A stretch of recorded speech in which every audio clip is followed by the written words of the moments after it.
Bem, eu quero dar as boas-vindas aqui para Ana Luísa. Vou falar um pouquinho sobre ela, fazer o currículo Lattes aqui. Então, Ana Luísa que vai falar hoje para a gente um pouquinho sobre a saúde mental, né? Como manter a saúde mental no puerpério. Fomos desafiados, né? Você viu que tem gente aí que não sabe se realmente vai ter essa resposta, não. Mas É, a Ana é psicóloga, especialista em teoria psicanalítica pelo FMG, mestre em enfermagem pela mesma universidade. Atualmente, ela atua na clínica com ênfase em psicologia perinatal e parentalidade, além de se dedicar à pesquisa como integrante do... Como é que fala no isso? PESME. No PESME. No PESM, que é o Núcleo de Pesquisas e Estudos em Saúde da Mulher e Gênero. E ela é mãe do Matias, que está dormindo agora nesse momento, certo? Sim, pela graça das deusas. Isso é saúde mental no puerpério, né, gente? A gente poder fazer alguma coisa que a gente gosta, né? Isso é também um dos aspectos, né? Eu acho que, inclusive, né, de repente a gente podia começar falando um pouquinho sobre como que foi a sua experiência de maternidade, né? Já começa contando aí pra gente, né? Então, pois é, Carol, minha maternidade, ela caiu, né? Assim, como a maioria das maternidades, né? A gente sabe que a gente tem aí um número altíssimo de maternidades não planejadas, né? Então, tinha acabado de entrar no mestrado. Então, eu fiquei grávida e estava no primeiro ano do mestrado. Então, eu qualifiquei, por exemplo, com 40 dias de pós-parto. Então, a experiência da maternidade, para mim, ela foi bastante intensa, é, no sentido de que tinha me programado para estar num caminho, né, que eu ia me dedicar à pesquisa, ao mestrado, né.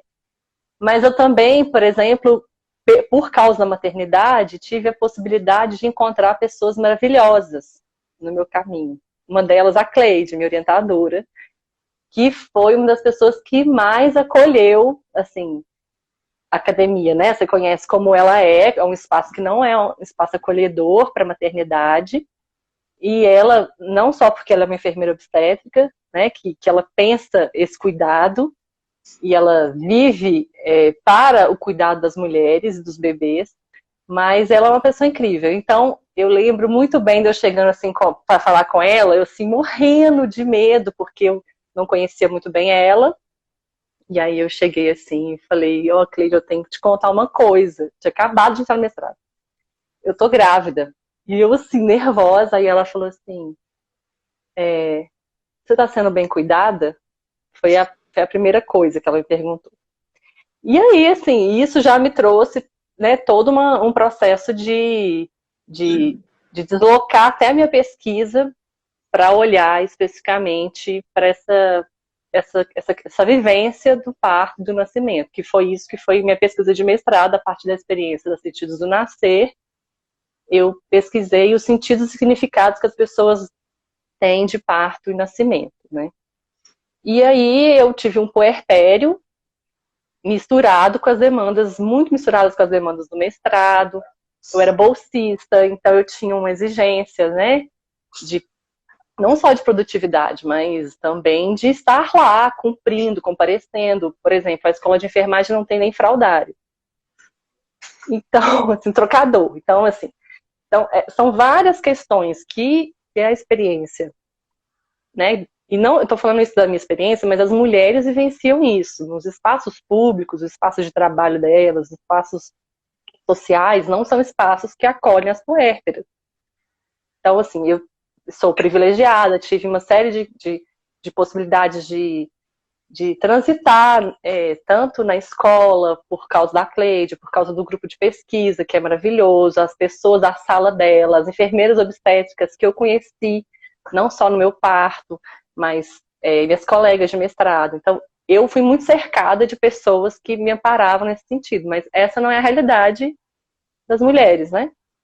Então, então meu puerpério foi também esbarrado por esses conflitos de que eu tenho que estar com o bebê, estou querendo estar com o bebê, meu bebê demanda, e eu tenho que pensar em pesquisa, tenho que escrever, que é uma tarefa, você sabe muito bem como é, uma tarefa que demanda não só um silêncio, às vezes, mas um tempo, que, né, é um tempo que o tempo do puerpério é um tempo, parece que é largado, né? Então você está vivendo ali um momento paralelo da sua vida, ao mesmo tempo que tem uma vida fora, né, uma rotina fora do mundo acontecendo, e você não está ali adaptada. Acho que é uma palavra bastante importante. Assim, você não se sente adaptada para estar naquele mundo fora da sua casa, ali, que você está com o seu bebê. Mas, assim como o puerpério todo, né, é um processo. Então, tiveram vários momentos no meu puerpério em que eu, né, pude ter diversas experiências. E a maternidade atravessou totalmente meu trajeto de pesquisa, minha forma né, de atendimento da própria psicologia. Eu já, antes de ser mãe, eu já interessava por esse assunto da saúde da mulher, da perinatalidade. Eu fiz formação como doula, né? Atuei como doula um tempo. E assim, então eu já estava envolvida nesse assunto, mas quando você se torna mãe, né, você se vê numa experiência de bastantes desafios, né? Então isso é bastante marcante para muitas mulheres, acho que não só para mim, né? E aí tiveram vários momentos desse puerpério em que eu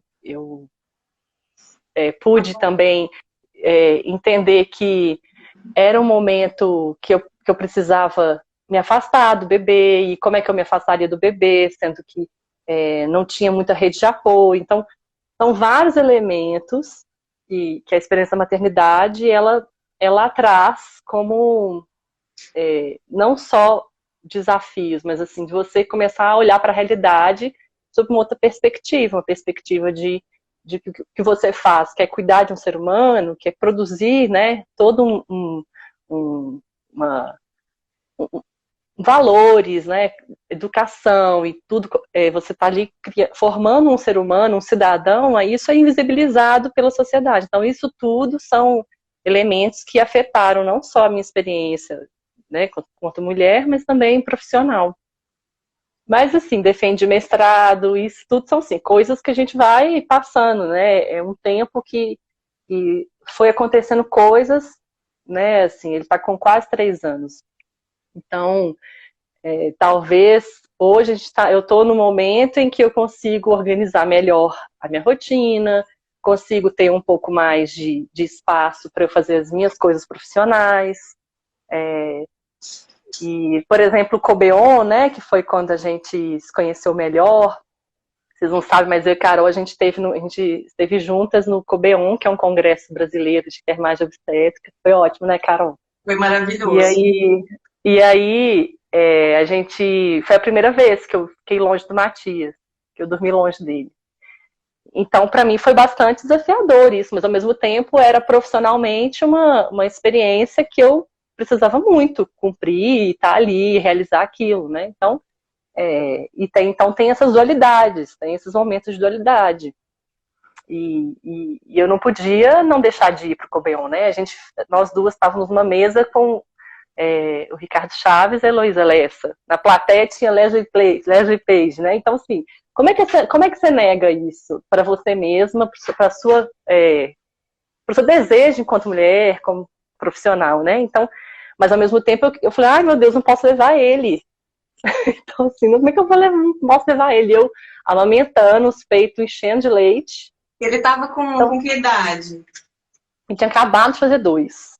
Uhum. A gente cogitou levar ele. Eu lembro de eu falando com a Cleide, com a Kelly, assim, a Kelly, enfermeira obstétrica, né? Eu falei assim, Kelly, como é que eu vou levar? Preciso levar ele. E ele mama, assim, ele mama, ele não dorme sem mim. Então, assim, é um processo também de você ir encontrando ali os caminhos possíveis para você se desvencilhar da sua simbiose com o bebê, de todo o processo de fusão emocional com o bebê, as culpas, né? e entender que aquele momento era crucial. Foi crucial para eu entender que eu precisava também respirar um pouco fora daquele mundo da maternidade, né? Pois é, eu acho que tem algumas coisas que você trouxe assim no seu relato, né? Principalmente no início, quando você falou sobre a questão de estar coexistindo ali enquanto gestante, enquanto mestranda bolsista. E eu acho que é essa grande dualidade também que a gente vive hoje na sociedade, né? Que com o feminismo, com as nossas lutas e as nossas buscas por espaço mesmo, de dar conta de uma situação que de alguma forma é inédita, né? Você vivenciar a maternidade e ao mesmo tempo suprir demandas profissionais, demandas aí na forma do mestrado, de estudos. E quando a gente fala assim, a cultura, né? Quando a gente traz a discussão da cultura, é bastante evidenciado já, né, pelos nossos amados antropólogos, sociólogos, filósofos, historiadores, que há uma construção social do que é ser uma mãe, né? E o que é a maternidade. Então, a Badinter, que é uma filósofa muito importante francesa, ela tem um livro emblemático, né? O Mito do Amor Materno. Porque há uma construção do que é esse lugar da mulher e de como se a maternidade fosse o ideal, né? De realização, de ponto máximo da feminilidade também, né? Então, existem vários aspectos aí. Inclusive, a expectativa ou obrigatoriedade da pessoa ter que ter filhos, né? Ter que engravidar, né? Ter que viver a maternidade, né? Que é muito complicado também, né?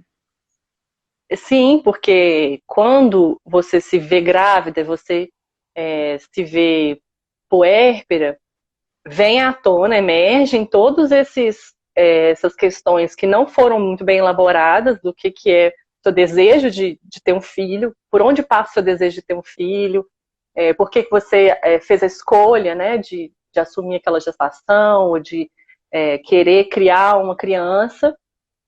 E para muitas, e para os pais também, para os homens, esse desejo não é claro, porque ele é atravessado por uma série de imposições culturais, de construções que fazem parte da nossa subjetividade, né? Que a gente é formado a partir dessa noção de que a maternidade seria a sua realização máxima, você vai amar aquela pessoa como se fosse, né, o amor da maternidade fosse o amor mais sublime, o amor maior que você tem na sua vida.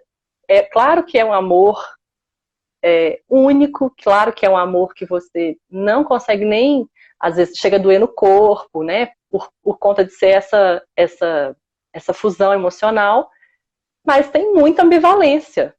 E a saúde mental, ela passa também por essa possibilidade de a gente conversar sobre essa ambivalência e a gente poder falar assim, olha, não estou gostando da minha barriga, não gosto de estar grávida, quem é esse bebê? Que esse ser que, né? Porque na gestação, a psicanálise trabalha muito com essa noção, né, do bebê imaginado, bebê idealizado e bebê real que chega. Né? Não é à toa que a gente tem essa construção da medicina de milhões de ultrassons. Né? Não é só porque você precisa ter um controle da gestação, um controle fictício, né? De que você está controlando ali o desenvolvimento de um bebê. Mas porque é muito forte esse desejo de materializar, de trazer para o real esse bebê que está ali na fantasia, no imaginário. Então, quando nasce aquele bebê, há ali um delay de, assim, quem é esse? Quem é esse estranho que saiu de mim? Esse bebê que eu fantasiei, que eu idealizei, tem um tempo, é um tempo psíquico para você reconhecer quem é essa pedaço de carne que você trouxe para o mundo, mas que ao mesmo tempo é seu, você tem que transformar ele num ser humano, e é um humano que partiu de você. Então isso é uma construção emocional, psíquica, né, que demanda tempo. Isso é o puerpério. Então, o tempo psíquico, ele não é tempo cronológico, ele é um outro tempo. Isso, Freud já fala isso há milhões de anos, né? E o puerpério, o parto, a gestação, o puerpério, ele é um momento de crise, digamos assim, psíquica, né? É um momento de maturação. Como se fosse a adolescência, né? Que você tem ali, que a gente, na psicologia hoje, não tô falando demais, né, Carol? Você vai me interrompendo aí. Filha, eu te chamei pra você vir falar mesmo. Pode falar. Porque, por exemplo, hoje a gente não trabalha com a noção, né? A psicanálise não trabalha com a noção de uma psicologia da gestação. Porque não existe. O que é uma gestante? A gente tem aí hoje uma diversidade tão grande do que pode ser uma gestante. Meninas de 9 anos até mulheres na pós-menopausa, porque hoje existe tecnologia de fertilização e muita, né, a gente ainda não consegue gestar fora do útero, mas precisa de uma pessoa com útero, né, e a questão da transexualidade, homem, né? Por exemplo, a transexualidade pode ser um homem que com útero, e aí isso a gente precisa pensar que para além de uma psicologia da gestação, a gente precisa de pensar a parentalidade, a perinatalidade. Então, existe aí uma suposição da cultura de que o fato de você ter tido um bebê, gestado um bebê, colocado ele no mundo, que naturalmente, pela ordem do biológico, o instinto, que as pessoas adoram falar do instinto, que da ordem do biológico brotaria, né, surgiria uma capacidade inata de cuidado da mulher. O homem então, não, né? Da mulher. Então, isso é um dos fatores de adoecimento. Né? Porque quando você me mandou lá, as pessoas comentaram a sua caixinha lá de perguntas do Stories, né? Aí tinha culpa, quando que acaba o puerpério? Eu até anotei pra gente, caiu ali minha frente. Vou pegar depois. Aí, o que tava em jogo? O que as pessoas sempre falam? Muito da culpa materna, né? O que é a culpa materna? Assim, eu entendo a culpa materna muito como um projeto bem sucedido da sociedade patriarcal capitalista. Porque a gente pressupõe que esse lugar de cuidado exclusivo das crianças, que só as mulheres sabem fazer, que é da ordem do inato, do biológico, nasceu um bebê e aqui ela sabe fazer tudo com aquele bebê. E isso é para manter essa ordem, né, de invisibilização dos trabalhos domésticos, que a gente sabe, né?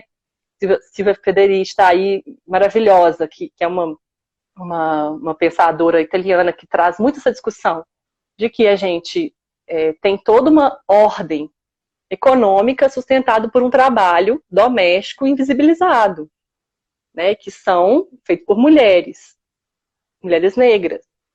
Né? Então, quando a mulher branca sai para trabalhar, tem uma babá, quase sempre. Porque creche, país não tem creche para todos. Então, a gente tem aí na ordem da discussão de saúde mental também, aspectos políticos, econômicos, de gênero, que atravessam essa saúde mental perinatal. Então, essa construção, por exemplo, do que é uma gestante é uma delas, né? Eu acho que o mais doloroso disso tudo é quando a gente se vê, ou pelo menos enquanto profissional de saúde, replicando um pouco dessas suposições, né, sobre o que é uma gestante, sobre o que é uma puérpera, né?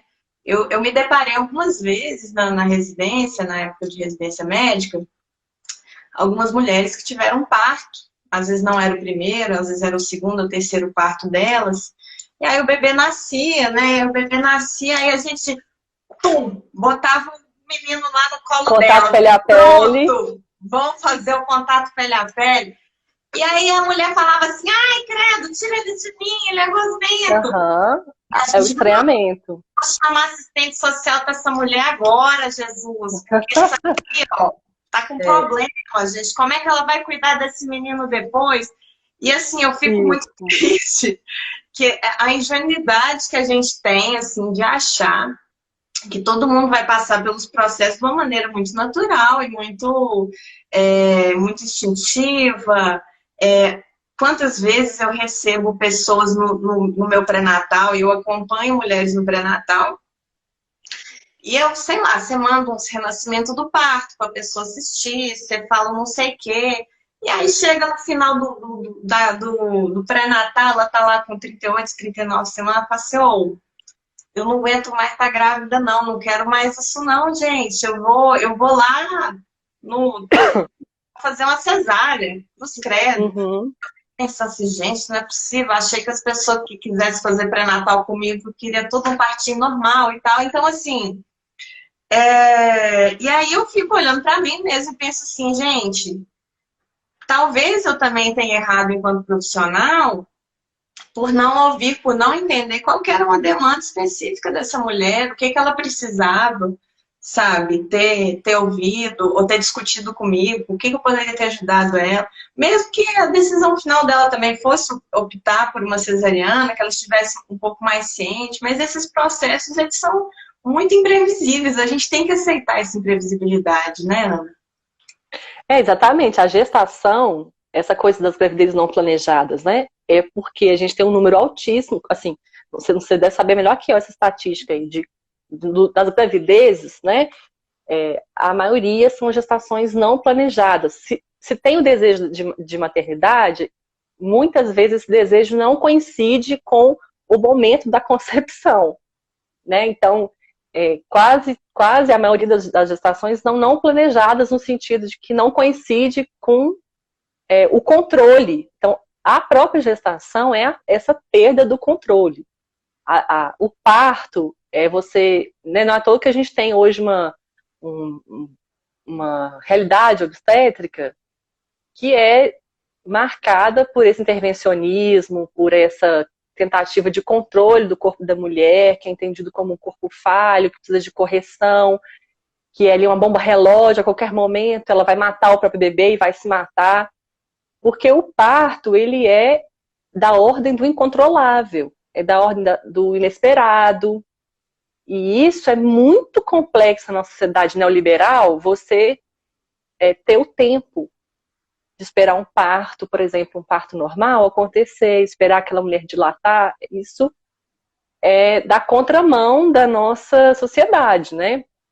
Então, a gente cria milhões de intervenções, milhões de testes e, e mecanismos para monitorar não só a normalidade daquele parto, mas também para comodidade e ordenamento de um sistema, do sistema hospitalar, né? Então, quando a gestante, né, chega e fala assim, eu estou de saco cheio dessa gestação, porque se espera que a mulher gestante ela esteja radiante com a barriga, porque espera-se que ela está no auge da realização dela de vida naquele lugar, né? Tem poucos espaços para poder conversar sobre isso, né? Por exemplo, dizendo, olha, é um saco dormir, tô com azia, né? Você deve estar cansada de ouvir essas queixas, assim. Tô com azia, não consigo dormir, tenho dores para andar, Falta não de me ar. reconheço, falta de ar, não me reconheço, intestino preso, assim, não me reconheço nessa mulher que eu era, porque existe aí, do ponto de vista psíquico, um processo de. É como se a gestante ela vai pressentindo que a vida dela vai mudar radicalmente e ela precisa entrar num luto. E é um processo de luto dos papéis que ela desempenha na vida dela, das transformações das relações dela, ou as questões profissionais, do corpo, né? A corporeidade é um conceito bastante importante para a psicanálise, né? No sentido de que a própria gestação, o parto, o puerpério, ele é uma incidência de transformação corporal radical. Então, isso traz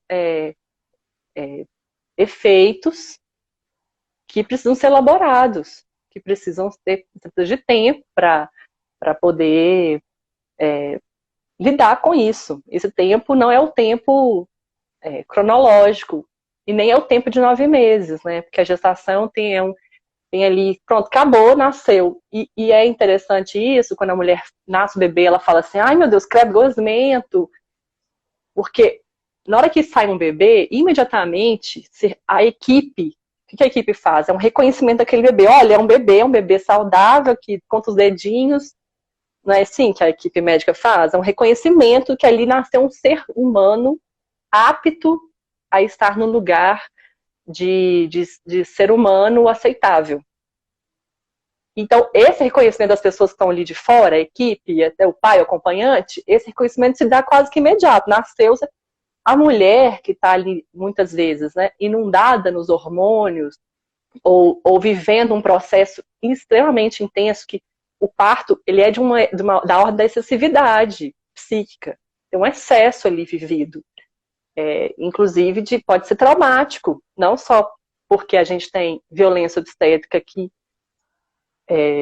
isso né, pode ser uma outra discussão, mas assim, a violência obstétrica, ela desencadeia sofrimentos, mas também porque o parto, por si só, é um evento que você lida com a morte, com a sua sexualidade, com a intensidade da fisiologia mesmo. Então, é muito mais fácil para as pessoas que estão ali em volta, equipe médica, pediatra, obstetra, pai, acompanhante, falar assim, é um bebê. A própria mulher, ela fala assim, é isso que é meu bebê? Então, isso aí tem um tempo e é muito, muito aceitável que a mulher fala assim, eu não quero esse bebê. Ai, peraí, não quero esse bebê agora. Então, mas pressupõe que imediatamente ela pegaria o bebê, amaria, lamberia, comeria um pedaço de placenta, né? E tudo que a gente pressupõe que é da ordem do instinto por ser mamífero, né? E é muito único. A psicanálise traz isso, né? Como que a subjetividade, a singularidade, ela é uma... precisa ser escutada essa singularidade, né? Não é porque a gente entende que o parto normal, que a amamentação, que a humanização é crucial para a gente ter saúde mental no puerpério, mas também porque a gente precisa entender que a humanização parte do pressuposto de uma integralidade daquele sujeito, que ele tem que ser escutado e entendido como único, né? Eu acho que eu pensei em algumas coisas enquanto você falava, que principalmente essa questão da ideia da gente ter um controle sobre a situação, né? Talvez através dos ultrassons. No parto, no momento do parto, existem algumas situações que elas são muito simbólicas, né? Tipo, como que o ser humano, ali, a sociedade ocidental, projetou uma marca, né, para você colocar a mulher lá, para você colocar a perna lá em cada perneira, para que você simplesmente, em pé, conseguisse receber a criança, né? E a passividade. Esse evento, assim, muito asséptico, né? Até na minha residência, eu aprendi que a gente deveria fazer a asepsia da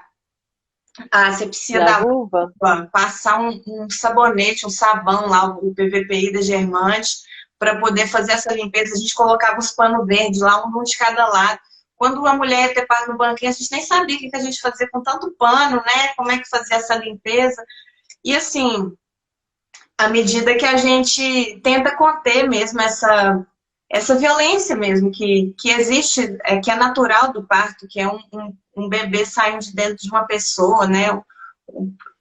A gente, em algum momento, isso acaba explodindo, né? De alguma forma, né? Então, acho que, para mim, essa é uma grande figura, assim, um grande paradigma dessa ideia de controle, que é totalmente uma mentira. Sim.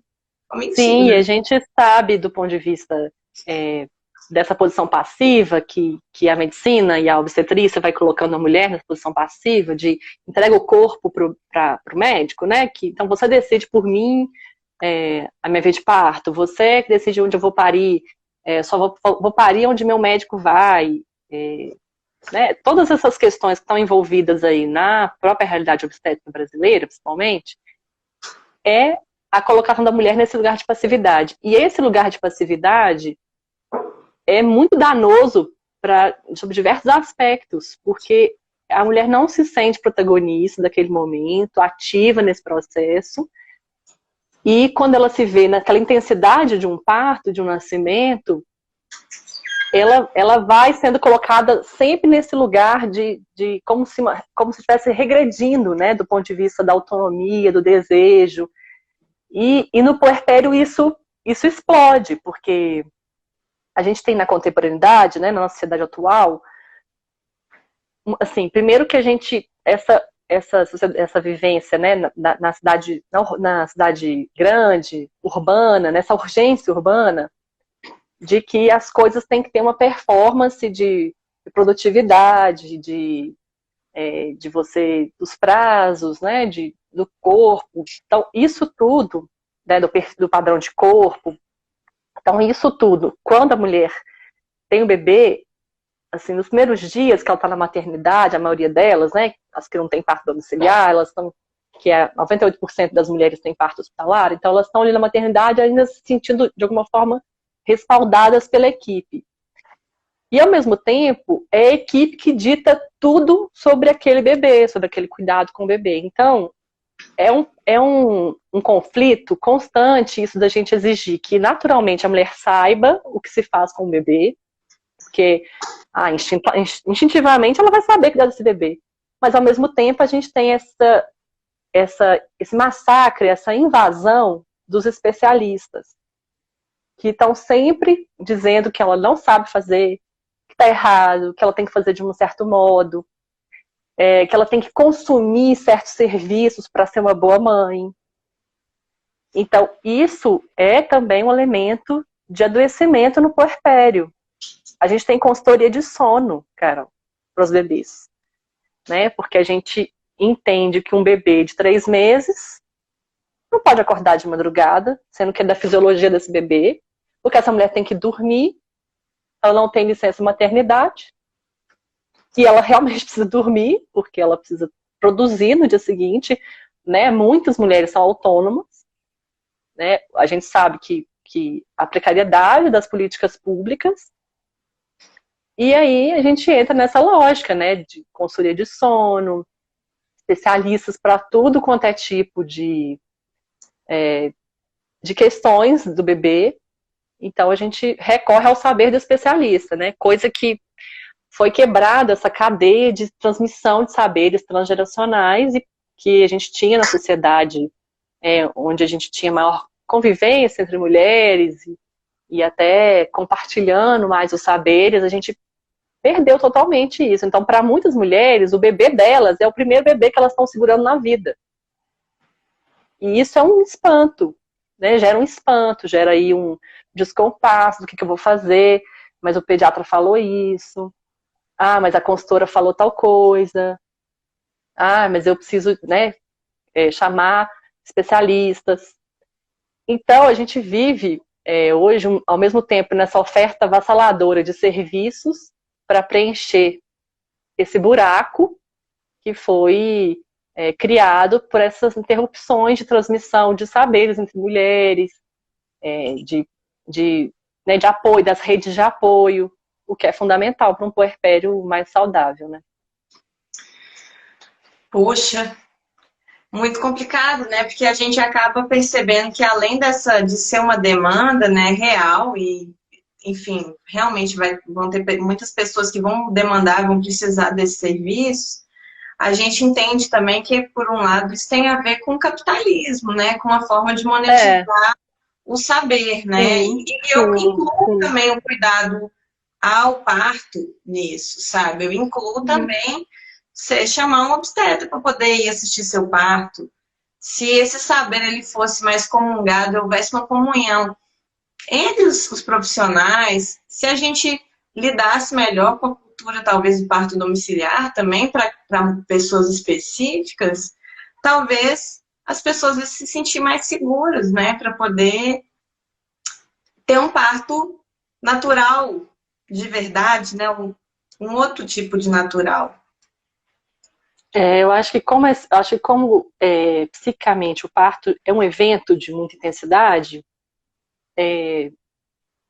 a realidade obstétrica ela é nefasta para as mulheres. Então, uma série de experiências que as mulheres vão sentir no puerpério, de solidão, de desamparo, tem a ver com essas vivências também que elas têm na gestação, no parto, uma série de procedimentos que são feitos no corpo delas sem ser perguntado se poderia ser feito, ou de compartilhar o cuidado, né, de vamos fazer isso, olha, eu estou fazendo isso por causa disso, né. Mas a gente está falando também dessa ordem do poder, né, da medicina, né. Mas também tem essa coisa, eu acho que é muito forte no puerpério, que à medida que a mulher sai da maternidade, ela vai para a casa dela sozinha, ela assume toda a dinâmica, a maioria das mulheres assume toda a dinâmica de cuidado do bebê, da casa, do próprio trabalho. Isso é uma sobrecarga, né? Então, é uma lógica que a gente pressupõe que a mulher tem que saber fazer isso tudo, né? Mas não é dado a ela, né, do ponto de vista a gente não dá respostas coletivas de apoio ao puerpério, né? Isso é uma aberração social, porque são pessoas que estão cuidando dos seres humanos que estarão aí nas próximas gerações, né? Então, a sociedade falha muito com as mulheres, não só por causa dessas maternidades, dessa paternidade, mas por rede de apoio, creche, apoios governamentais financeiros, pré-natais de qualidade, né?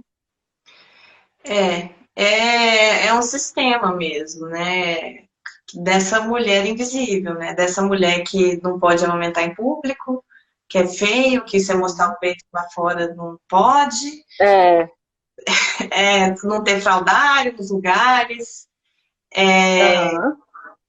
não é uma coisa natural num ambiente de adultos, né? Você sempre imagina um ambiente de adultos somente com pessoas adultas, né? Nunca com bebês, com crianças, com... A maternidade ela tem que ser invisibilizada, né? Uma mulher que ela chega num congresso com o bebê chorando, um bebê, eu lembro de eu indo com o Matias num congresso, ele já era engatinhante. Assim, no auge da energia motora dele, né? Que precisava engatinhar. E lambendo o carpete. E aí eu lembro, assim, era um pouco mais bem aceito porque era um congresso de obstetrícia e tal, mas assim, os gritinhos, né,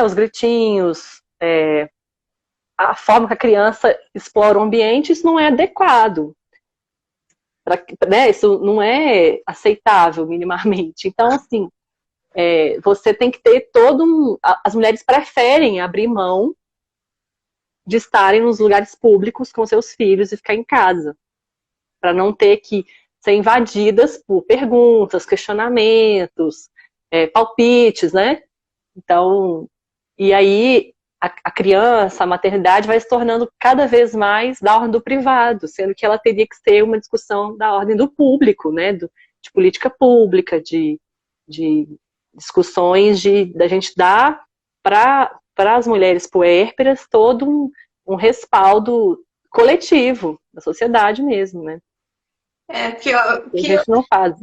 Eu tenho a impressão também que não só a mãe ela fica um pouco invisível nos espaços, mas também porque as crianças, isso é uma coisa que a gente tentou destruir isso nos últimos 100, 150 anos.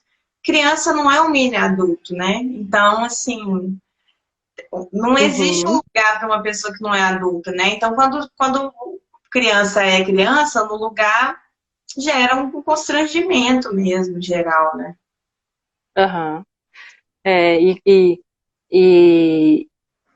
Assim, existe, né, quando a gente fala de puerpério, de gestante, como eu falei, assim, existe uma diversidade do que é uma puérpera, uma gestante, é um grupo totalmente heterogêneo, não dá pra gente pensar assim, como ter, né, a pergunta da nossa live, ela é capciosa nesse sentido, assim, como manter a saúde mental no puerpério? Isso é muito singular, mas a gente precisa trazer para a discussão esses elementos da ordem da cultura, porque as mulheres experienciam frequentemente situações de desamparo, solidão, culpa,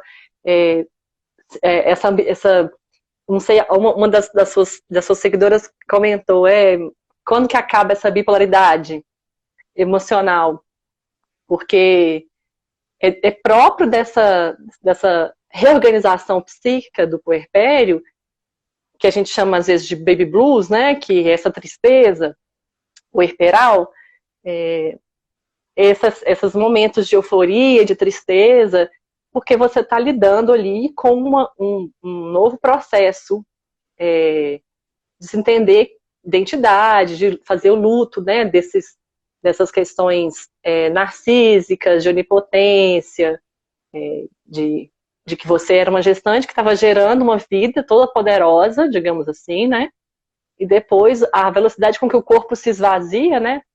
E depois ele enche de leite, isso é bastante intenso, assim. Então, quando a mulher vai para o espaço público, ela não se sente nem um pouco acolhida com os peitos vazando de leite, ou com essa intensidade de que ela não corresponde a essa performance que a sociedade neoliberal exige. Então, é bastante cruel com as mulheres, né? Então, quando a gente pensa, por exemplo, a mulher adoeceu, ela está com um quadro de sofrimento mais grave na perinatalidade, né? Porque até esse conceito de depressão pós-parto, a gente precisa desconstruir um pouco, porque são depressões da perinatalidade. Muito frequentemente, a mulher, já no final da gestação, ela vai dando sinais de que existe ali um sofrimento com aquela experiência de gestar, de que vai chegar com o parto, com a amamentação. Então, a depressão, que a gente chama de depressão pós-parto, quando a gente pensa assim, aquela mulher teve depressão pós-parto, né, o filho dela vai ser prejudicado, mas aquele bebê só tem aquela mulher e o pai, e a rede daquela mulher, né, e aquela sociedade, porque a gente, como mãe, como pai, a gente está ali exercendo, né, o cuidado de sobrevida daquele bebê, transformando ele em sujeito nos processos de cuidado, de prever que ali tem um sujeito da linguagem, mas a gente também transmite cultura, né? E a cultura falha com essas mulheres, que não dão respaldo a elas, né? E quando elas adoecem emocionalmente, decorrente desses processos de vida que tão intenso que é o pós-parto, o puerpério, a gente precisa questionar cadê as pessoas que estão à volta dessa mulher, né? Cadê o pai? Cadê as avós, as amigas, né? Que são as pessoas que têm que comparecer ali naquele momento, né? Não só para a própria gestante, mas para o bebê também, né? Eu acho que falar do puerpério, falar da gestação, é sempre pensar um pouco também nessa questão da rede de apoio, né? E mais do que isso, assim, quem vai estar lá no dia a dia, às vezes o companheiro ou companheira daquela mulher, eu acho que certamente é um relacionamento que ele vai dar uma transformada, né, com a chegada desse filho, mesmo que seja o segundo Sim. filho, porque é uma relação posta à prova, né, é uma expectativa, talvez, que se gera em relação a como que o outro vai te ajudar, o que o outro vai fazer, e que nem sempre é respondido, né? Uhum. E não e o cuidado, ele é aprendido.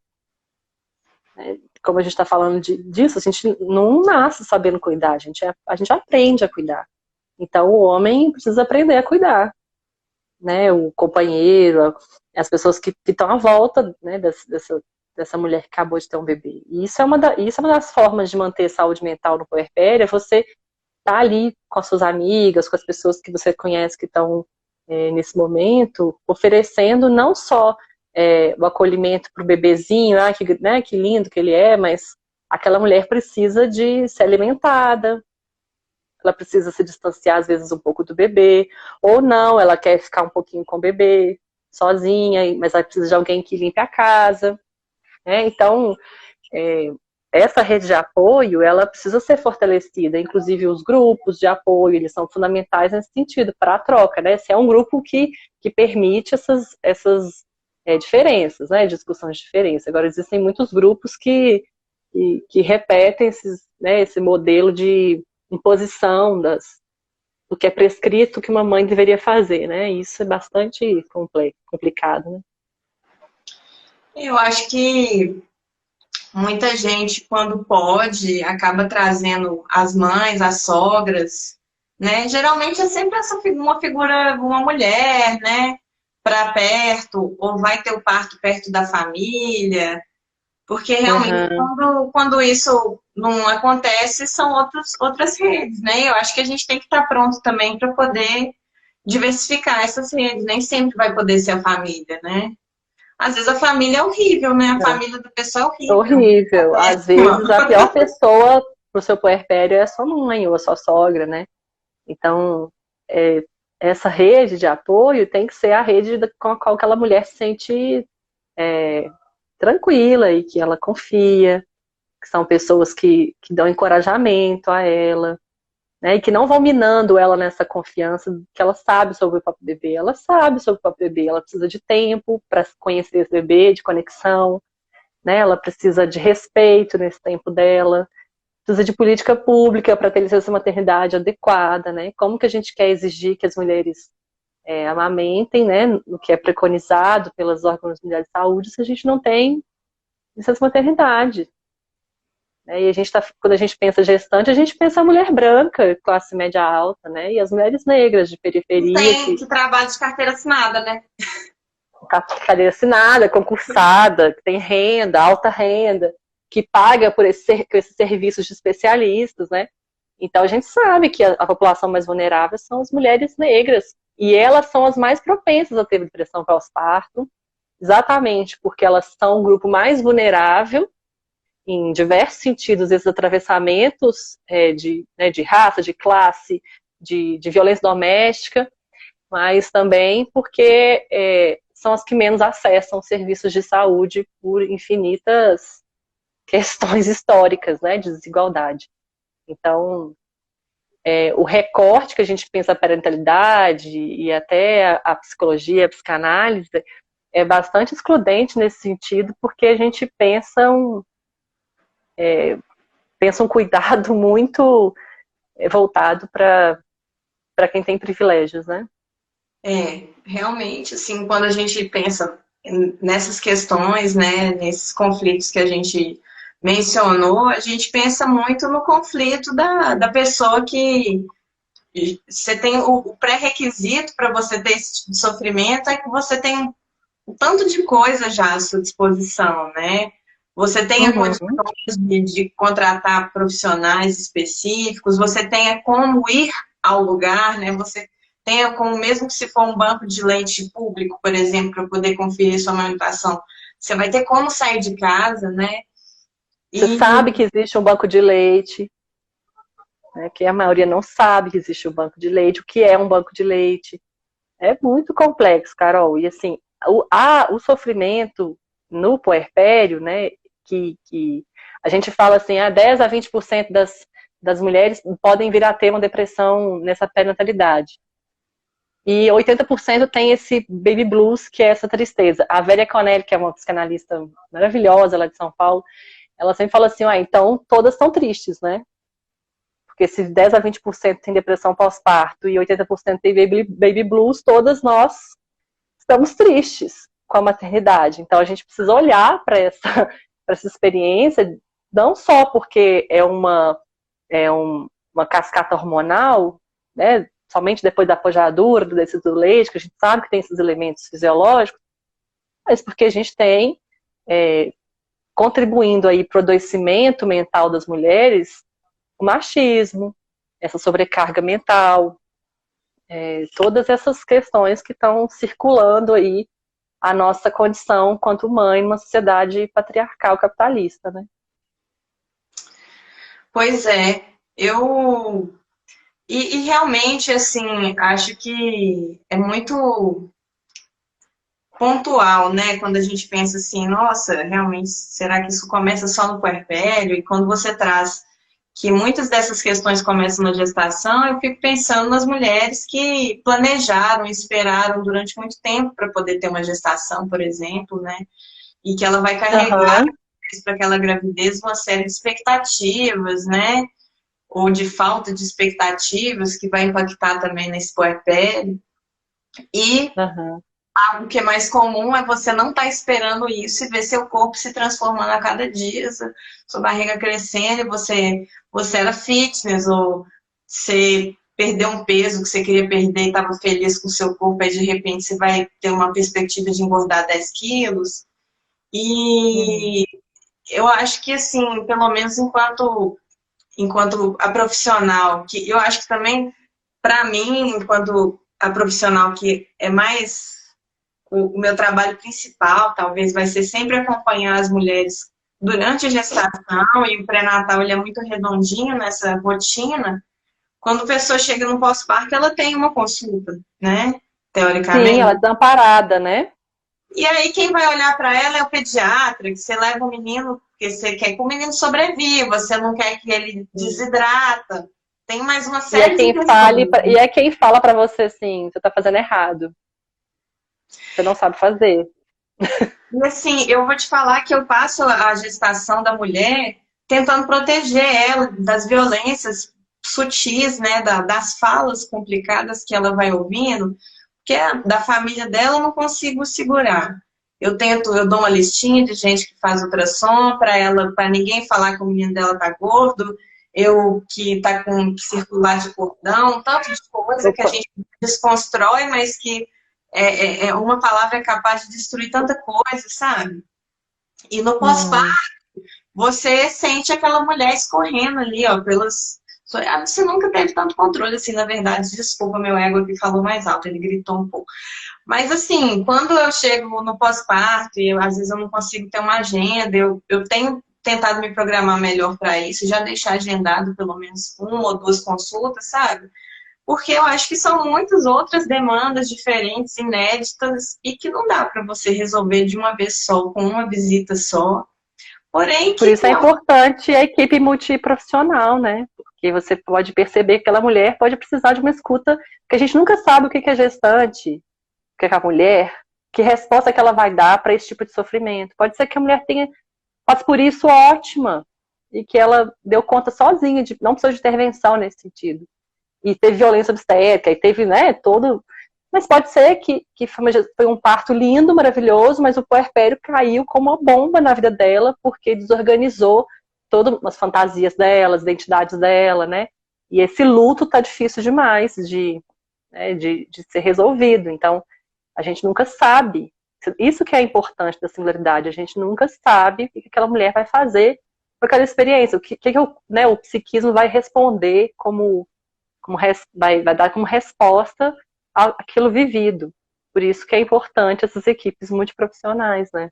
e chegar para ouvir, né? E não para presumir Sim. ou para tentar adivinhar. Eu acho que é muito complicado. Dentro dessa personalização, assim, dentro de você trazer uma coisa que é específica para a pessoa, eu acho que o plano de parto, ele é uma ferramenta muito importante, assim, Sim. que a gente tem, que talvez nem todo mundo conheça, e nem todo mundo respeite também enquanto profissional ali do outro lado, que é um documento que a mulher, que o casal escreve com as expectativas de como ela vai ser tratada ali durante o parto, né?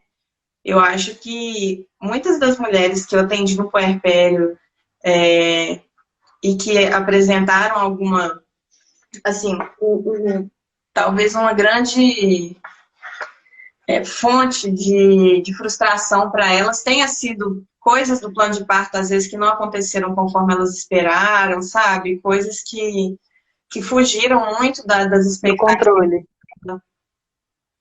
Uhum. E o que se deseja para um parto não necessariamente é o que a realidade vai trazer, né? Tem uma amiga minha, a Raquel, que ela ensinou uma frase que é assim: ser mãe é para descer do paraíso. Porque essa ideia de que a gente, né, tem que estar no lugar de sofrimento e que a gente vai ganhar um lugar especial no mundo, isso afasta as mulheres da realidade, né? E a maternidade traz esse real no nosso colo, na forma de uma carne e osso, que é o bebê.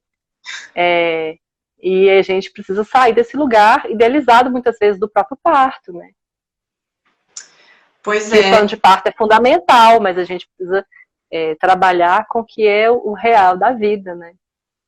Porque Porque muita mulher quer o plano de parto, quer ter um parto né, X idealizado, mas não quer se haver infelizmente, né, de se aproximar de profissionais que vão corresponder às expectativas. Elas acham que é só elas chegarem na maternidade elas vão ter o parto que elas querem. Infelizmente, a gente tem uma realidade obstétrica cruel, que não é assim, né?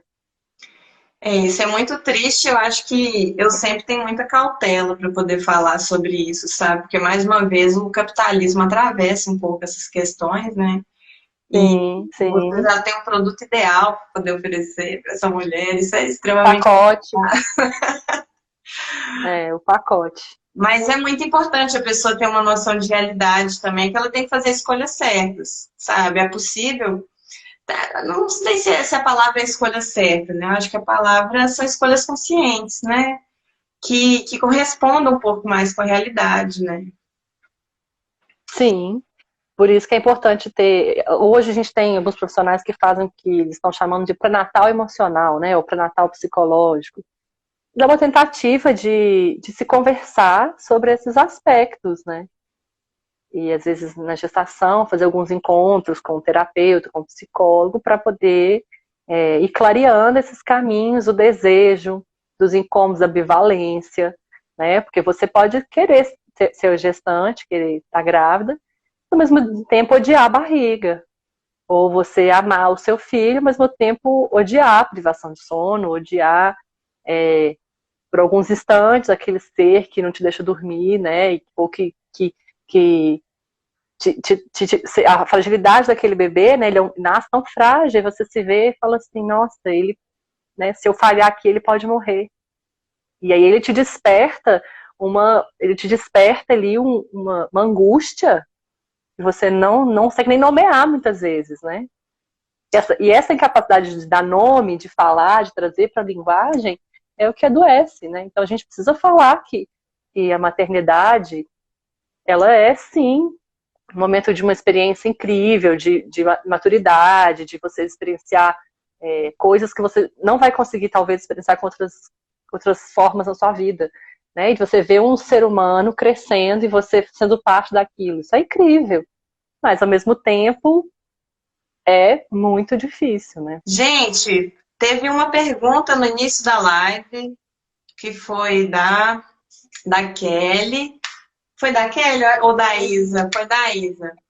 Que era até A quando. Marcela é assistente. Não Parece sei. aí, Marcela. Quero te ver. Vem cá dar Não um quer. oi. Tá de pijama. Tá nada, ela estava trabalhando no home office. Ah lá, que linda.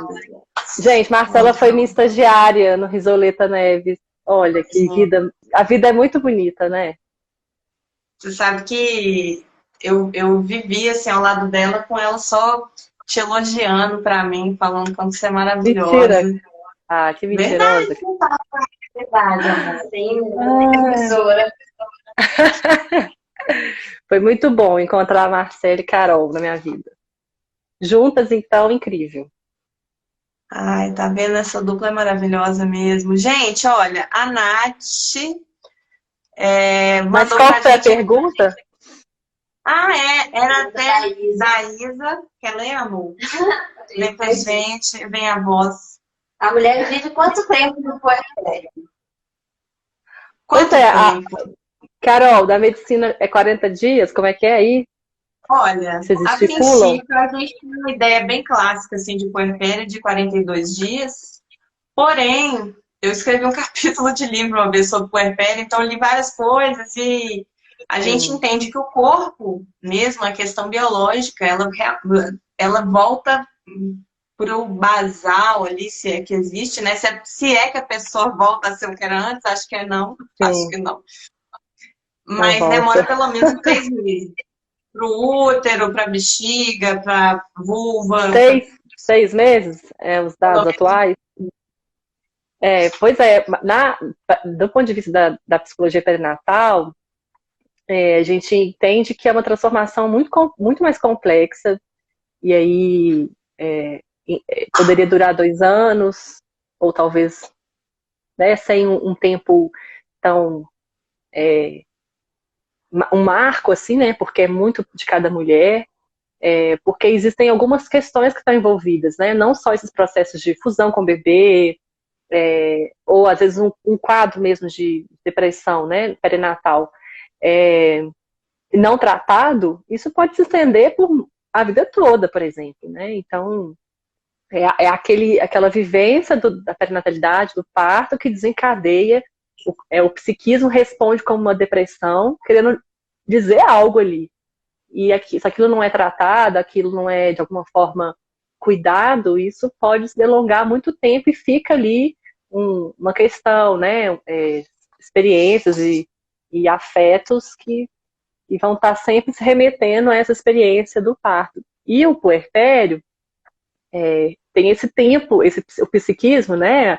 A elaboração emocional de tudo isso que é vivido na gestação, no parto, e esse pós-parto imediato, principalmente, ele é um tempo muito próprio de cada sujeito. Então, a gente não consegue determinar que em 6 meses aquela pessoa já voltou, né? Porque o puerpério, por si só, ser esse momento de luto, de enlutamento, de elaborar perdas, né? De identidade, perdas da, da noção que você tinha de corpo, ou da sua relação com sua companheira, seu companheiro, da sua relação com seus pais, né? Porque é bem emblemático a relação com a sua relação que você teve com seus pais, a sua experiência de puerpério, mas esse tempo próprio que é o aparelho psíquico, né? Que não queria usar esses termos, mas assim, que o tempo interno para elaborar isso tudo, ele é muito próprio, e é uma lógica que não corresponde à realidade cronológica. E é preciso que o sujeito, nesse primeiro momento, invista realmente energia para si, ele fica mais prospectivo, no processo de luto mesmo, natural, que seria um luto não patológico, e aí aos poucos esse sujeito vai retomando os investimentos na vida, né, externa, que não só no bebê, que não só nessa elaboração interna, e aí vai conseguindo retomar outros papéis que desempenhava antes da maternidade, né? Ou da parentalidade. Isso também acontece com os homens também, Carol. É importante dizer isso, que existe depressão, por exemplo, depressão perinatal nos homens, né? Então, esse processo de puerpério pode também acontecer com os homens. Assim, acho que em geral, inclusive os parceiros, né, eles ficam muito alheios, né, ou se sentindo um pouco excluídos desse processo, né, porque a mulher ela tem a oportunidade de, na construção da maternidade dela, ter uma bebê crescendo dentro da barriga dela, e aí ter essa forma física e essa alteração física que permite que ela tenha uma adaptação psíquica também para essa maternidade na prática, né? E o homem, ele fica ali um pouco alheio, inclusive até nem o capitalismo deu muito conta disso, né? Porque a gente não vê muitos cursos para o homem, ou se não for o homem, a parceira, tipo, não tem muito esse espaço para se discutir o que você tem que fazer até lá na hora do parto, sabe? De como é que você vai poder ajudar. E a gente retoma muito essa questão do ver a outra pessoa passando por uma dificuldade que às vezes vai ser só dela, né? O parto, a amamentação, muitas vezes, né? E aí te resta entender quais são as suas possibilidades ali. O Winnicott, que foi um pediatra e um psicanalista bem importante, né, em inglês, ele tem um conceito que é a preocupação materna primária. Tirando as ressalvas, né, de que o Winnicott era super biologicista e heteronormativo, mas esse conceito é importante para a gente entender que existe ali um estado psíquico que vai sendo construído para que, quando esse bebê chega, isso acontece até no fim da gestação, no mês, essa preocupação materna primária, que eles chamam de preocupação materna primária, né? De que a mulher começa como eu disse na outra parte, assim, vai antevendo, vai aí sentindo que a vida vai ter transformações radicais, né? E aí isso já seria esse entristecer,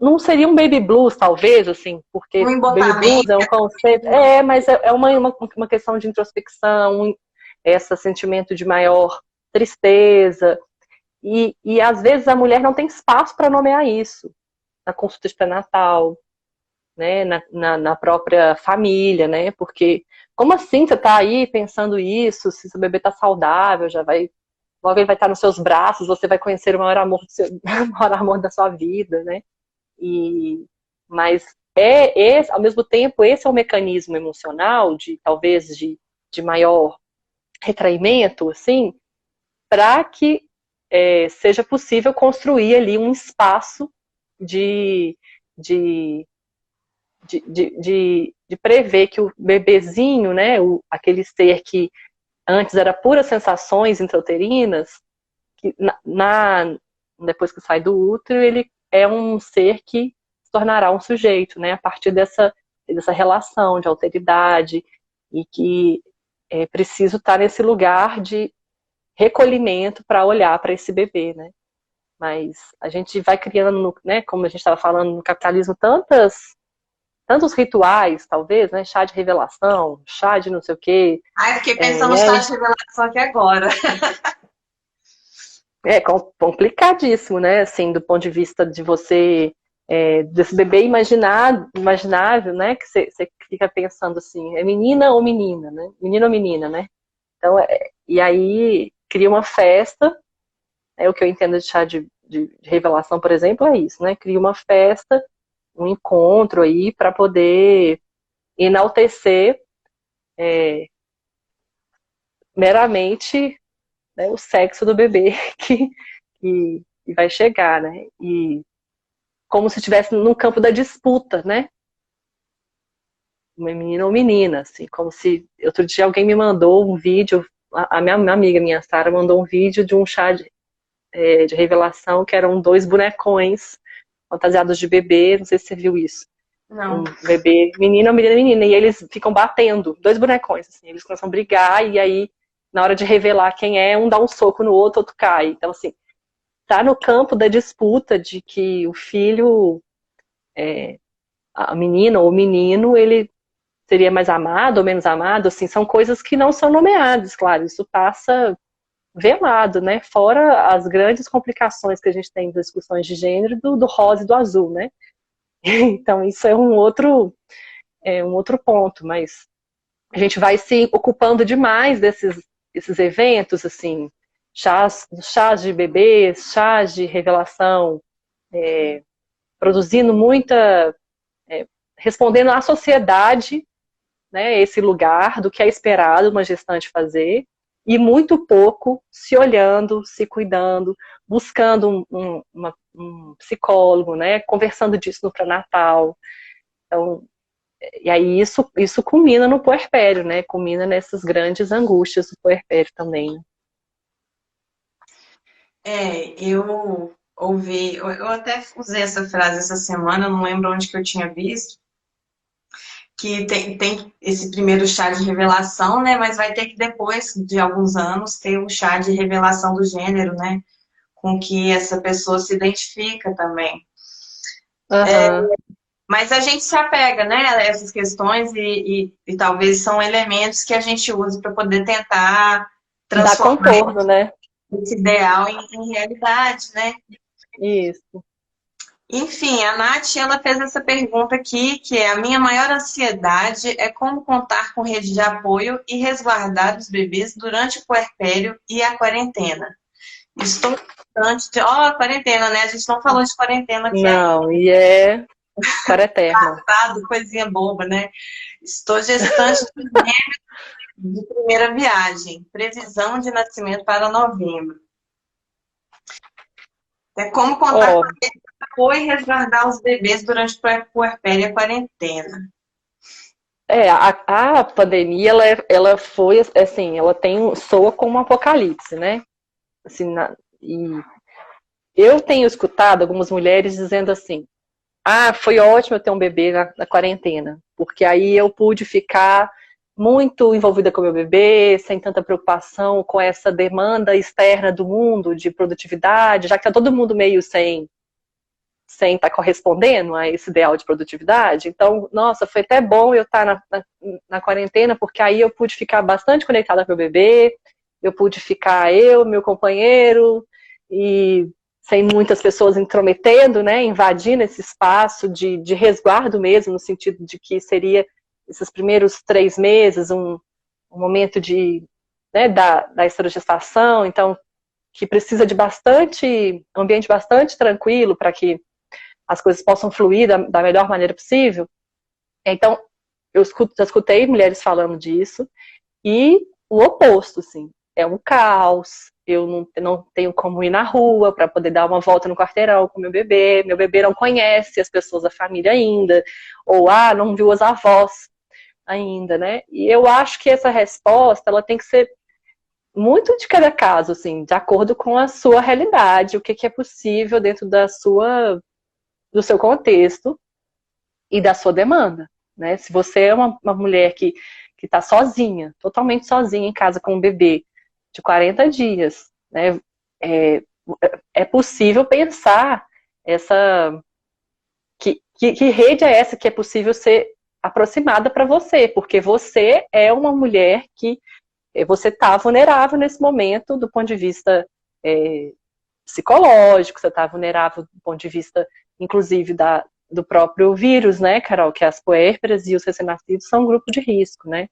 Então, tem que ter criatividade para pensar aí o que é possível dentro de cada realidade, ou ir para familiar e ficar todo mundo ali quarentenado junto, né? Não sei o que são as saídas possíveis para cada mulher, né? Mas a pandemia é uma situação em que a gente está tendo que repensar diversas questões, né? Inclusive, é bastante ofensível. Eu vejo mulheres se sentindo bastante ofendidas com essa fragilidade do pacto social, né? Enquanto pessoas que poderiam estar em casa e não têm filhos, não são vulneráveis nesse sentido, estão aí na rua, né? Voltando a frequentar os bares, restaurantes, a gente tem puérperas dentro de casa que estão com bebezinhos, né, e bastante fragilizados, os dois, bebê e a puérpera, e, no entanto, com medo danado de contar com a rede de apoio. Então, a gente vê aí nesse momento, tanto que a gente está num momento muito ruim, assim, é triste, mas a gente não está num bom momento para ter filhos, né, assim, a atualidade, ela é muito sombria para a gente ter filhos no momento, né, por diversos aspectos, porque a gente não tem esse pacto social que prioriza, por exemplo, não, puérperas vão ter prioridade para ter rede de apoio, né? Seja alguém para fazer comida na sua casa, seja para vir um familiar para te apoiar. Então, tem que pensar a cada caso mesmo. Por outro lado, se você quiser voltar para a academia, já pode, viu? Já abriu. Exatamente. A gente vê exatamente o que é da ordem do social, né? Da ordem da cultura, assim, porque esse culto do corpo, né, o culto de si, é um dos parâmetros que no puerpério isso quebra radicalmente, né? Porque você fala assim, não tenho tempo de fazer cocô, né? Sim, que as mulheres falam, eu não tenho tempo de fazer cocô, eu não tenho tempo de tomar banho, eu não tenho tempo, há tanto tempo eu não corto meu cabelo, há tanto tempo eu não faço meu exercício físico, porque é o que é esperado, é esse culto ao corpo também, não para além das necessidades fisiológicas, como fazer cocô, né, cortar cabelo e tudo, mas essa ordem de que eu não consigo fazer nenhum exercício físico, nada para mim, porque o puerpério, ele te coloca dentro, né, dentro de uma situação em que um outro ser, totalmente fragilizado, que é o bebê, totalmente frágil, né, do ponto de vista da sobrevivência mesmo, ele te demanda algo que você não está apto socialmente a viver aquela experiência, né? Ninguém te apoia naquela experiência. E ao mesmo tempo tem toda as redes sociais aí mostrando, né? Mulheres recém-paridas com a barriga X, o corpo assim, assim, assado, né? Isso, querendo ou não, atravessa a gente, né?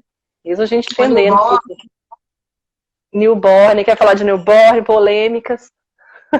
não, na verdade eu não vou exagerar, não, mas tem uma coisa muito engraçada, um fenômeno que aconteceu.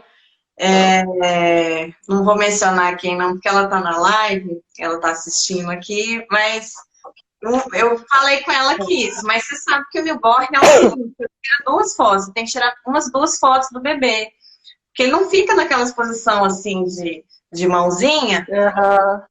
todo bacaninha. Primeiro você faz assim, você põe a mão na cabeça do menino para não cair, e depois você tira a outra parte, aí você junta as duas fotos, você deleta a mão que você usou para poder apoiar a criança, Ah, enfim. não sabia desses efeitos, Eu sou dessas fotógrafa, edições. né? Eu vou falar Ah, isso não. Carol, além disso, é fotógrafa. Mentira, ela saiu porque ela foi dormir, mas amanhã ela vai descobrir que eu falei isso. É o Ah, seguinte, então, assim, até essa imagem que a gente vende do bebê, e haja Photoshop também para alisar a pele do bebê, porque se os meninos nascem cheios de negócio, cheio de craquinha, né? a pele não Cheio é de lisa, não tem? brutueja e troca de pele. Meu filho trocava de pele para ser uma cobra. Aqui, gente.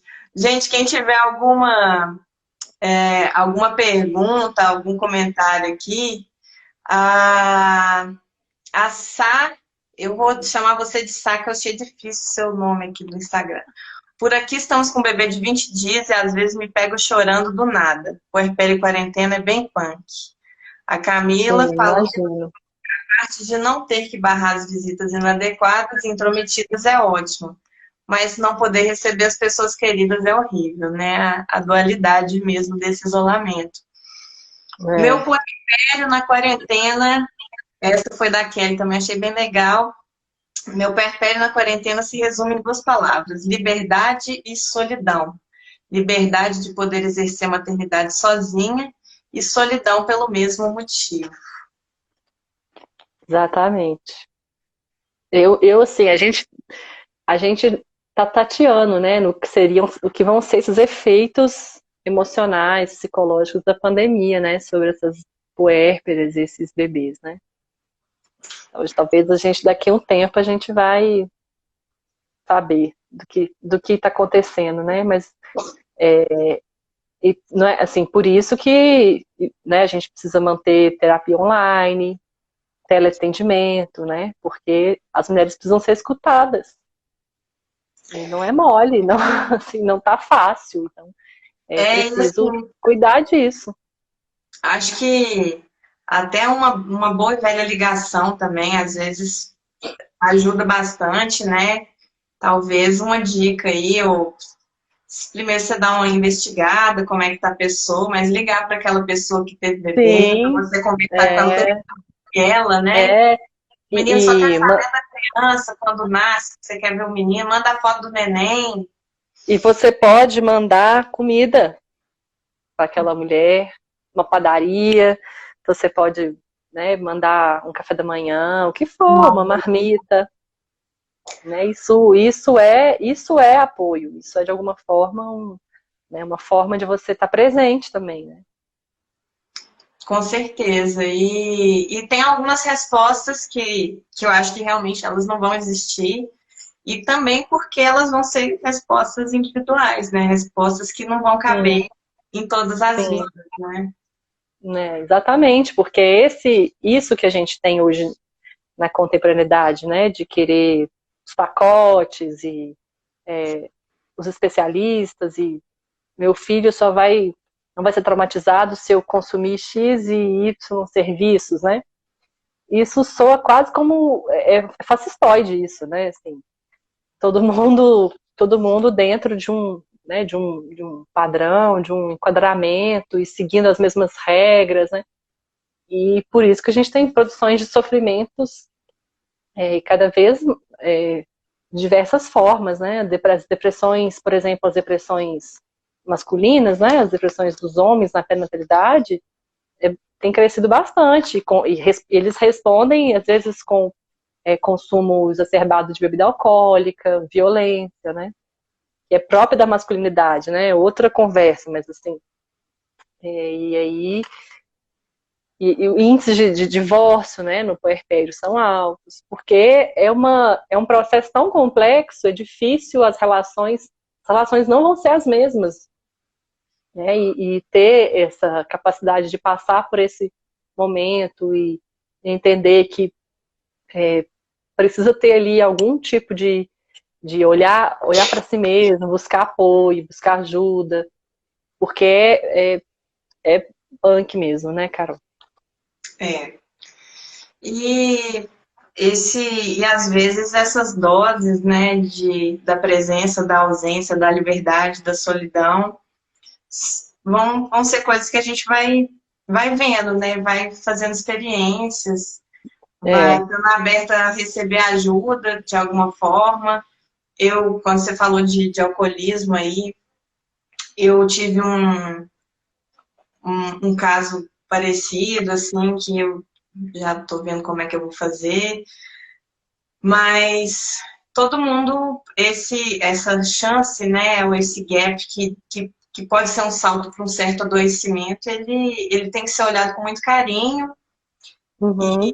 E certamente quem ainda está grávido, quem ainda não teve filho e tiver aqui para ouvir, eu acho que é uma reflexão da gente estar sempre em contato com o que a gente com o que a gente é de verdade, né? Para a gente poder se entender, ter empatia com a Sim, gente mesmo e, sim.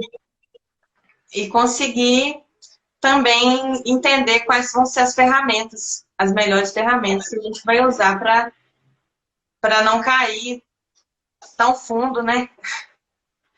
Sim, na solidão, né? Pra gente ir entendendo é, que caminhos a gente vai poder percorrer para ir passando por essa experiência que é tão intensa, sem deixar de cuidar de si mesmo, né? E porque cuidar de um bebê, ela tem que ser uma tarefa humana, né? Cuidar de bebê é uma tarefa humana. Não é específico de uma mulher, não é específico da mãe apenas. Então, a gente precisa não só buscar ferramentas para poder lidar com essas questões individuais, nossa, como que a gente responde a essa cultura, mas também, por exemplo, né, esse ano temos eleições municipais. Então, a gente tem que pensar aí pessoas que estão pensando as infâncias, pensando a pauta da maternidade, e até como que a gente pode ampliar essa rede de apoio, ela também passa pela política pública, né? Pois é, eu fico muito feliz, assim, eu acho que em algum momento a gente tem que acabar a live, coitado, porque Porque tem que dormir e o filho acorda às 5h30? eu comecei a conversa de WhatsApp com a Ana e aparentemente a gente tem horários opostos. Plantões de parto. E menino E, de 3 anos. enfim, que bom que a gente tem esse recurso de deixar isso aqui registrado, mas que fiquem aí as provocações, as reflexões, e eu quero agradecer realmente a oportunidade de você estar aqui com a gente, compartilhando tudo isso. Eu realmente, assim, reitero que você é uma pessoa muito incrível mesmo, e que cada momento ao seu lado, assim, é um aprendizado mesmo. Poxa, que bom que vai estar aqui, que muitas pessoas participaram, interagiram e que vai continuar aqui também registrado. É uma conversa que ela não tem fim, né? Mesmo porque tem muitas respostas Não. que elas não vão existir ou vão ser individuais mesmo. E, enfim, é isso. Queria que você deixasse aí pra gente sua reflexão final. Bom, Carol, eu que agradeço imensamente. Eu acho que desde o dia que eu comprei Pra quem não sabe, Carol é florista também, tá, gente? Então, Ai, não fala disso não, que eu já tô com... encerrando essa atividade.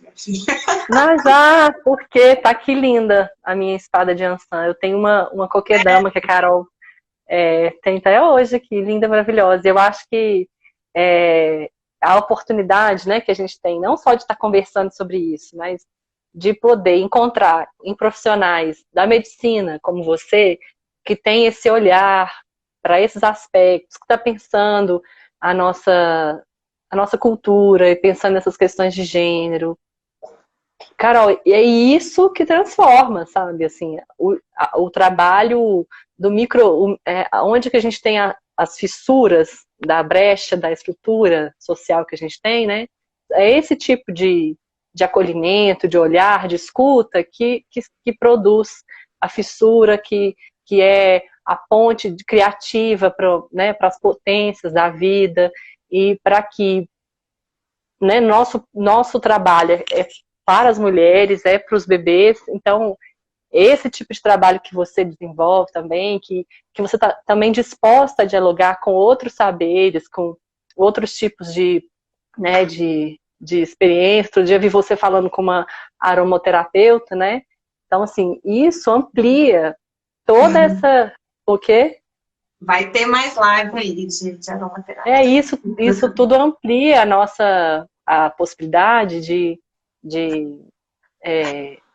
cuidado, né? Porque a saúde precisa se integrar nesse aspecto para que o que a gente tanto quer, né? Que é cuidado integral, que é as mulheres se sentirem protagonistas desse momento, trazer as discussões feministas para a saúde da mulher.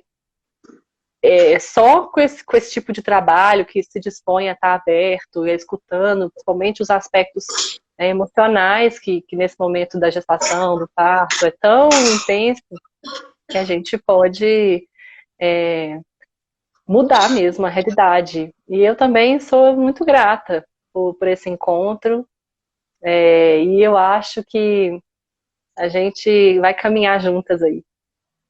Com certeza. Espero. Obrigada, viu? Obrigada a todo mundo que esteve aqui com a gente. Obrigada também. E, olha, até a próxima, né? Por que não? Bom, por que não, né? Deixem suas Obrigada, sugestões Carol. aí, pessoal. Tchau, tchau. Tudo de bom. Um beijo. Boa noite. E boa noite. Tchau, tchau. Tchau.